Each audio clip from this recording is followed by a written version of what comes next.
Di episode kali ini, kita akan membahas salah satu pelopor utama sirkuit terpadu skala besar di China. Dia adalah Deng Zhonghan atau biasa disebut dengan Zhongdeng.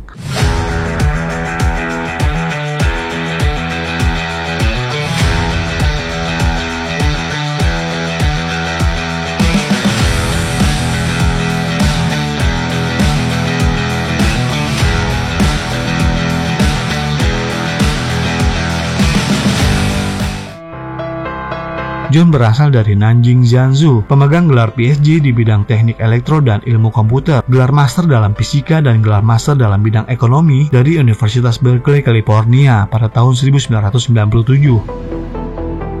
Dan beliau menjadi orang pertama di Berkeley yang menjangkau 3 disiplin ilmu sekaligus, yaitu Sains, Engineering, dan Bisnis selama periode 100 tahun sejak berdirinya Berkeley.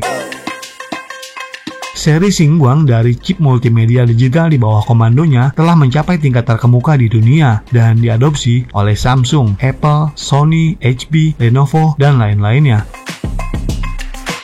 Dan menduduki peringkat pertama di pangsa pasar chip input gambar komputer global. Beliau mengakhiri sejarah tanpa chip di China dan mengembangkan chip China pertama dengan posisi terdepan di pasar internasional.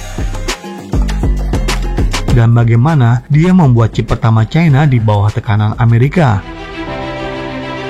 Pada tahun 1992, John menerima surat diterima masuk dari jurusan fisika di Berkeley dan merupakan sekolah yang memproduksi penerima hadiah Nobel terbanyak dunia. Dan pada tahun 1992, ketika komputer berpindah dari sistem 286 ke sistem 386, John yang sedang belajar di Berkeley untuk gelar doktor dapat merasakan dampak terdepan dari teknologi informasi setiap hari. Penemu hukum Moore dan Andy Grove, pimpinan Intel kedua yang lulus dari Berkeley Departemen Teknik Elektro, terpengaruh oleh mereka berdua, John akhirnya memutuskan untuk mengambil jurusan Teknik Elektro. Pada saat dia lulus tahun 1997, John telah memperoleh gelar master di bidang fisika dan ekonomi dan juga gelar doktor di bidang teknik elektro.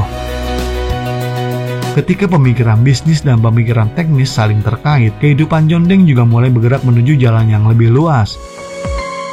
Pada tahun 1997, John mengakhiri kuliahnya dan karirnya di Berkeley, kemudian kembali ke Silicon Valley untuk memulai bisnisnya sendiri. Perusahaan yang dia dirikan bernama Pixim. Perusahaan ini mengembangkan teknologi pencitraan digital paralel kelas atas dengan nilai pasar $150 juta Amerika Serikat.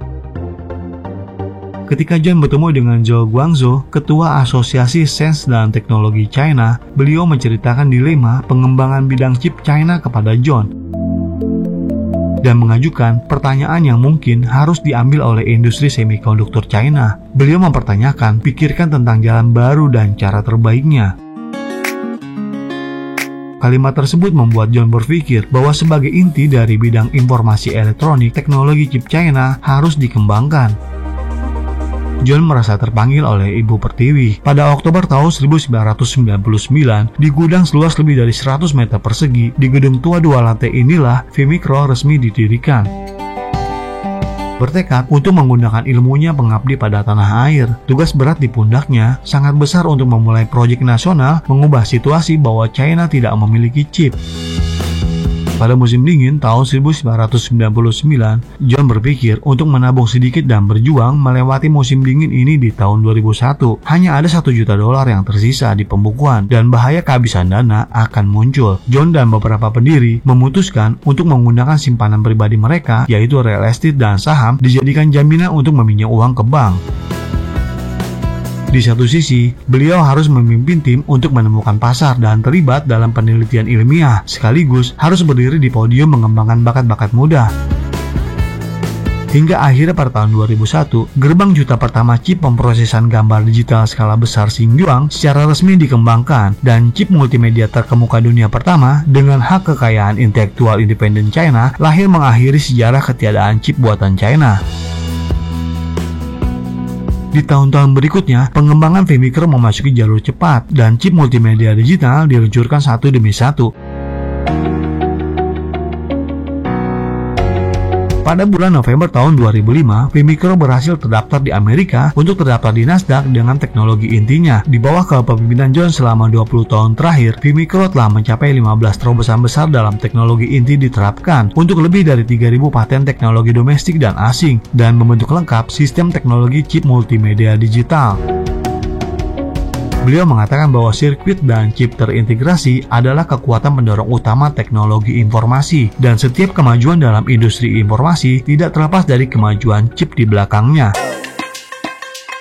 Saat ini, Vmicro telah berkembang dari perusahaan kecil yang didirikan di sebuah gudang tua menjadi perusahaan besar yang memimpin tren teknologi inti internasional. Bagaimana pendapat Anda? Semoga info ini bisa menjadi manfaat buat kita semua. Terima kasih dan sampai jumpa di episode berikutnya.